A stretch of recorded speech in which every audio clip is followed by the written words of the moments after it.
কি ব্যাপার? তুমি তোমার গরুর দাম তো দিয়ে আসছি, আর কোনো দাবি দাবা আছে থাকলে বলো, অসুবিধা নাই। আজকে ঈদের দিন, দরকার হলে কিছু টাকা দিব না। আমি এই জায়গায় টাকার জন্য আই নাই। তাইলে কেন আসছো? গরুটারে নিজের হাত দিয়ে পালছি তো, এই হাত দিয়ে খাওয়াইছি, গোসল করাইছি, আদর করছি তো, কিছুটার মতো দেখতে আইছি। ভালো ভালো করছো, ভালো করছো। চলো, ওই কোরবানি টোরবানি হয়ে গেলে কোরবানির মাংস নিয়ে যেও। আসো। মাস্টার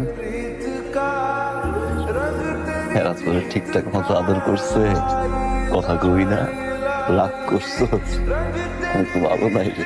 তোরে ছাড়া আমি কেমনে ভালো করি, বুকটা খালি হয়ে গেছে।